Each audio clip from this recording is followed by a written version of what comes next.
নমস্কার বন্ধুরা, আমি রনি। আমি আবার এসে গেছি নতুন এক গা শিহরণ করা ঘটনা নিয়ে। আর আমার চ্যানেল শিহরণে তোমাদের সবাইকে স্বাগত। আমি আবারও বলছি, আমার গল্প পড়ার ধরন বা স্টাইলের উপর যদি তোমাদের কোনো অপিনিয়ন থাকে, মানে তোমাদের যদি মনে হয় যে গল্পগুলো এরকমভাবে বললে ভালো হতো, মানে তোমাদের যদি কোনো অপিনিয়ন থাকে, সেটা অবশ্যই তোমরা আমাকে জানাতে পারো। তাহলে আমি নিজেকে তোমাদের সাজেশনস অনুযায়ী আরও বেটারভাবে প্রেজেন্ট করতে পারবো। তো আমি যে ঘটনাগুলো শোনাচ্ছি, তোমরা যদি হেডফোনে শোনো তাহলে বেটার এক্সপিরিয়েন্স ফিল করতে পারবে তোমরা। Use the headphone for the better experience. তো আজকে যে ঘটনাটা রয়েছে, ঘটনাটা ভয়ানক। আমি যখন পড়েছিলাম ঘটনাটা আমার একটু ভয় লেগেছিল। তো ঘটনাটা হলো একটা মেছো ভূতকে নিয়ে, যেটা আমার এক বন্ধু, ছোটোবেলার বন্ধু আমাকে পাঠিয়েছে মেটিয়াগাছি থেকে। প্রশান্ত ঘোষ, ইছাপুরের মেটিয়াগাছি থেকে প্রশান্ত ঘোষ পাঠিয়েছে ঘটনাটা। তো চেষ্টা করব ঘটনার মাধ্যমে তোমাদের মনে শিহরণ জাগানোর। তো প্রশান্ত যেভাবে ঘটনাটা আমার সামনে প্রেজেন্ট করেছে, আমি সেভাবেই তোমাদের সামনে প্রেজেন্ট করছি। তো ঘটনাটা শুরু করছি। নমস্কার শিহরণ ফ্যামিলি, আমি প্রশান্ত। আর আজকে তোমাদের সামনে যে ঘটনাটা শোনাবো সেটা আমার ছোটোবেলার একটা ভয়ঙ্কর এক্সপিরিয়েন্স, যেটা আমি ভাবতে পারিনি কখনো আমি নিজের চোখের সামনে দেখবো বা শুনতে পারবো আওয়াজগুলো। সেই আওয়াজগুলো দেখার থেকেও আমি আওয়াজগুলো যখন শুনেছিলাম, সেই আওয়াজগুলো আমার মনে পড়লে এখনও আমার গায়ে কাঁটা দেয়। তো আমরা 4 ভাই। আমার বড় 2 ভাই, মানে বড়দা আর মেজদা, দুজনে সার্ভিস লাইনে আছে। আর আমি আর আমার শেষদা দুজনে পড়াশোনার সাথে সাথে বাবার সাথে চাষবাসে হেল্প করতাম। তো বলে দিই, আমি হলাম চাষি ফ্যামিলির ছেলে, মানে আমার বাবা চাষবাস করতেন।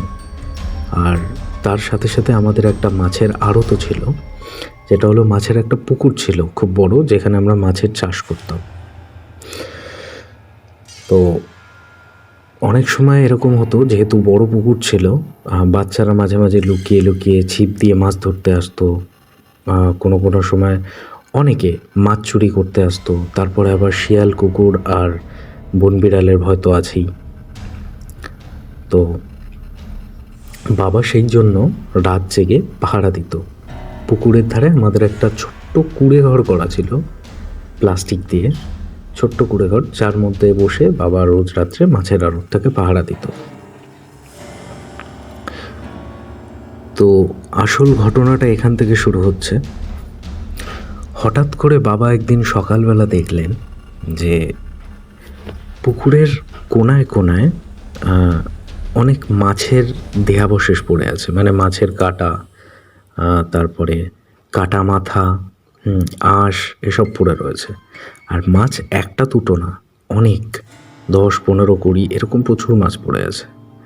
তো এই জিনিসটা বাবা কন্টিনিউয়াসলি 3-4 দিন ফলো করলো, যে রোজ সকালবেলা এরকম মাছ পড়ে থাকে, অর্ধেক খাওয়া মাছ। হ্যাঁ, তারপরে কেউ মনে হতো যে চিবিয়ে ফেলে রেখে গেছে, এরকম মনে হতো। তো এটা পুকুরের একটা কোনায় না, অনেক জায়গাতেই, পুকুরের আশেপাশে অনেক জায়গাতেই দেখা যেত। তো বাবা ভাবলো এভাবে চলতে থাকলে মাছের ব্যবসা শেষ হয়ে যাবে। তো বাবা এবার ঠিক করলো যে এটার একটা হিল্লে করতে হবে। তো পাহারা রোজই রাতে দিত, বাট ওখানে গিয়ে না, মানে যেটা বলেছিলাম কুঁড়ে ঘরটা, ওখানে গিয়ে না বাবা ঘুমিয়ে পড়তো অর্ধেক রাতে, কারণ সারা দিন চাষবাস করতো, কাজ করার পর ওখানে গিয়ে ঘুমিয়ে পড়তো। বাট সেই দিন রাতে বাবা ঠিক করলো যে সারা রাত জেগে থাকবে। আর সেই দিন বাবার সাথে রাত্রিবেলা আমার শেষদার থাকার কথা ছিল। তো বাবা আর শেষদা রীতিমতো রাতের বেলা 11টার পর খাওয়া দাওয়া করে ওই পুকুরের ধারে চলে গেল। ওই কুঁড়ে ঘরটার মধ্যে দুজনে শুয়ে রয়েছে। তো দাদা ঘুমিয়ে পড়েছিল, বাট বাবা সারা রাত জেগেছিল একদম কান স্থির করে। তো মাঝরাতের দিকে বাবা হঠাৎ করে শুনতে পেলেন কাঁচা মাছ চিবোনোর যেরকম আওয়াজ হয়, কাচ কাচ কাচ কাচ করে এরকম চিবোনোর আওয়াজ পেলেন। অনেকক্ষণ ধরে এরকম চিবোনোর আওয়াজ পাচ্ছেন। তো বাবা আস্তে আস্তে করে মানে ওই কুঁড়ে ঘরটার থেকে বেরিয়েছেন, আর ওই আওয়াজটা যেখান থেকে আসছে সেই আওয়াজের উদ্দেশ্যে আস্তে আস্তে এগিয়ে যাচ্ছেন। যেতে যেতে বাবা এমন একটা জায়গায় টর্চ লাইট ফেললেন যেখানে না হঠাৎ করে কালো কোনো একটা অবয়ব দেখা গেল, কিন্তু নিমেষের মধ্যে সেই অবয়বটা গায়েব হয়ে গেল, মানে অবয়বটা অদৃশ্য হয়ে গেল। আর সেটার পর তার কিছুক্ষণের মধ্যেই বাবা যখন ওই জায়গাটায় গেলেন, মানে যেই জায়গাটায় মাছের টুকরোগুলো পড়েছিল ওই জায়গাটায় গেলেন, তখন হঠাৎ করে না বাবা ওখান থেকে আসার সময় পিঠে অসহ্য একটা ব্যথা অনুভব করলেন, অসহ্য ব্যথা। আর তার সাথে সাথেই চারিদিক আকাশ কাঁপিয়ে একটা অদ্ভুত হাসি দিয়ে একটা আওয়াজ শোনা গেল যে ফের যদি আমার খাওয়ার সময় আমাকে বিরক্ত করেছিস তোর খুব খারাপ হবে, তো আমাকে আমাকে আমাকে আমার মতন ছেড়ে দে। তো এটা শোনার পর বাবা একটু ভয় পেয়ে গেছিল। ভয় পেয়ে চুপচাপ ওই কুঁড়ে ঘরটার মধ্যে এসে শুয়ে পড়লেন। তো পরের দিন সকালবেলা উঠে আবার যেরকম দেখেন সেরকমই দেখলেন। তো ঠিক তার পরের দিন রাতের বেলা, সেই দিন আমি ছিলাম বাবার সাথে, সেই দিন আর সেজদা ছিলেন না। আর বাবা বাড়ি এসে এইসব ব্যাপারে কিছুই বলেননি আমাদের। তো আমি বাবার সাথে আসার পর বাবার কি একটা মনে হলো, বাবা বললেন কি যে মানে আমাকে বাড়ি যেতে বললেন যে তুই বাড়ি চলে যা, আজকে থাকতে হবে না, সারাদিন অনেক খাটাখাটনি করেছিস, যা গিয়ে শুয়ে পড়। তো আমি বাবার কথা অনুযায়ী আর জোরজার করলাম না, তো আমি গিয়ে শুয়ে পড়লাম। তো সেই দিন বাবা একা ছিলেন ওখানে, বাবা একটু সাহসী ছিলেন। তো আবার ওরকম রাতের বেলা হঠাৎ করে মাছ চিবোনার আওয়াজ পাওয়া যাচ্ছে। তো সেই দিন বাবার টর্চ লাইট ইউজ করেনি।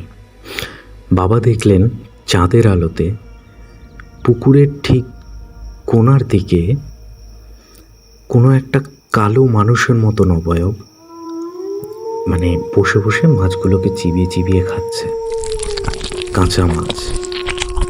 তো বাবা সেটা দেখার পর ভয় তো পেয়েছিলেন, কিন্তু বাবা কখনো মানে বাবা এটা জানতেন যে এসব জিনিসে যদি ভয় পাওয়া যায় তাহলে সেই জিনিসটা আরও চেপে ধরবে। তো বাবা ওই জায়গায় চিল্লিয়ে উঠলেন, কে রে, দাঁড়া তোকে আজকে দেখাচ্ছি মজা। এটা বলার পর বাবা তাড়া করলেন, আর যে অবয়বটা ছিল সেই অবয়বটা আবার অদৃশ্য হয়ে গেল। অদৃশ্য হওয়ার পর আবার ওরকম আবার আকাশ কাঁপিয়ে একটা আওয়াজ আসলো যে তুই আবার আমাকে বিরক্ত করেছিস, এবার দেখ তোর সাথে কি হয়। তো এরকম করার পর বাবা আবার গিয়ে ওই কুঁড়ে ঘরটার মধ্যে শুয়ে পড়লেন। তো সেই দিন আর কিছু হলো না। তারপরের দিন কুঁড়ে ঘরের চারিদিকে প্লাস আমাদের যে বাড়ি, মানে আমাদের পুকুরের থেকে আমাদের বাড়ি ছিল হেঁটে 1 মিনিট মতন, মানে কতটা দূরে তোমরা বুঝে গেছো, 1 মিনিট লাগতো হেঁটে। তো আমরা শুনতে পেতাম যে বাড়ির আশেপাশে কেউ একজন গজরাতে গজরাতে মানে কোনো ডিপ ভয়েসে গজগজ করলে যেরকম আওয়াজ হয় ওরকম গজরাতে গজরাতে বাড়ির চারিদিক ঘুরছে। আর মাঝে মাঝে মনে হচ্ছে যে বাড়ির চারিদিকে অনেক লোক কিছু কথাবার্তা বলছে, এরকম অনেক আওয়াজ শোনা যেত। আর বাড়ির ওপর ঢিল মারত, ঠাক ঠাক ঠাক ঠাক করে ঢিল মারত। তো এই জিনিসগুলো যখন হলো তখন মা বাবাকে বলল, জানো তো যে আমাদের বাড়ির আশেপাশে কিন্তু এরকম আওয়াজ হচ্ছে রাত্রেবেলা। তো যতক্ষণ এই ঘটনাটা বাবার সাথে হচ্ছিল ততক্ষণ বাবা অতটা ভয় পায়নি। যেই তার ফ্যামিলির উপর চলে এসছে, মানে আমাদের ওপর চলে এসছে, তখন বাবা এবার আস্তে আস্তে ভয় পেতে শুরু করলো যে কোনো ক্ষতি না হয়ে যায়, আমার জন্য আমার ফ্যামিলির কোনো ক্ষতি না হয়ে যায়। তো বাবা এবার ঠিক করলো যে যে অবয়বটা, মানে বাবা বুঝে গেছিলেন যে ওটা একটা অশরীরী, তো বাবা এবার ঠিক করলেন এই অবয়বটাকে এবার কোনো একটা ব্যবস্থা করা উচিত। তো আমাদের বাড়ির থেকে মসজিদ একটু কাছেই ছিল। তো মসজিদের একজন পীর বাবাকে বাবা ডেকে আনেন এবং ডেকে এনে এই টোটাল ব্যাপারটা বলেন। তো পীর বাবা বললেন যে তোমার মাছের আড়তের মাছের লোভে এক মেছো ভূত এই তোমার পুকুরের যত মাছ আছে রোজ রাত্রে খেয়ে শেষ করছে। তো বাবা তখন ভয়ে ভয়ে বললেন, এটা তাহলে কি করে মানে শেষ করা যায়, মানে এটা কি করে বন্ধ করা যায়? বলছে আমি চেষ্টা করব, বাট তুমি যেহেতু ওর খাওয়ার সময় ওকে বিরক্ত করেছিলে, সেজন্য ও তোমাকেও ছাড়বে না, তোমার ওপরেও আঘাত করতে পারে। তো বাবা এবার বললেন পীর বাবার কাছে, মানে বাঁচানোর জন্য কোনো উপায় চাইলেন। তো পীর বাবা তখন কী সব মন্ত্র পড়া একটা তাবিজ দিলেন বাবাকে, আর আমাদের পুকুর আর বাড়ির চারিদিকে মন্ত্র পড়তে পড়তে চারিদিক ঘুরলেন। ঘোরার পর তিনি বললেন যে আজকের পর থেকে তোমাদের উপর কোনো ধরনের কোনো বিপদ আসবে না, বাট চেষ্টা করবে যে তাবিজটা গলায় দিয়েছি সেই তাবিজটা যেন গলার থেকে কোনো রকমের না খোলে। তোমার তাবিজটার উপরেই ডিপেন্ড করবে, তোমার বাড়ির যে ঘেরা দেওয়াটা রয়েছে এই ঘেরা দেওয়াটা তোমার তাবিজটার উপরেই ডিপেন্ড করবে। তাবিজটা যেদিন খুলে পড়ে যাবে এই ঘেরা দেওয়ার পাওয়ারটাও কমে যাবে, তো সেই মেছোভূত কিন্তু তোমাদের ক্ষতি করতে পারে। তো বাবা সেই তাবিজ এখনও পর্যন্ত পড়ে আছেন, আর সত্যি সেই দিন পর থেকে আমাদের ওপর কোনো ধরনের আর বিপদ আসেনি বা কোনো ধরনের কিচ্ছু শোনা যায়নি। তো এই ছিল আমার এক্সপিরিয়েন্স। ঘটনাটা যখন ঘটতো বা আওয়াজগুলো যখন হতো, হ্যাঁ, এই বাড়ির চারিদিক দিয়ে ঘুরতে ঘুরতে যখন আওয়াজগুলো করতো, সত্যিই গায়ে কাটা দেওয়ার মতন। আর এখনও যদি আমার সেই আওয়াজগুলো যখন মনে পড়ে চোখ বন্ধ করলে, তখন মনে হয় কি যে মানে সব যেন এক্ষুনি শেষ হয়ে যাবে, মানে এতটা ভয় করে, এক্ষুনি আমাকে গিলে খেয়ে নেবে, এরকম কিছু একটা ফিল হয়। তো এটাই ছিল আমার আজকের গল্প। আমার শিহরণ ফ্যামিলির কাছে এটা প্রেজেন্ট করে খুবই ভালো লাগলো। তো গল্পটা যদি তোমাদের ভালো লেগে থাকে তোমরা লাইক, শেয়ার আর সাবস্ক্রাইব করে দিও, আর পারলে একটা কমেন্ট করে দিও যদি গল্পটা ভালো লাগে। চেষ্টা করব আমি আমার গল্পের বলার ধরন বা টেকনিকটাকে আরও বেটার করার দিনকে দিন।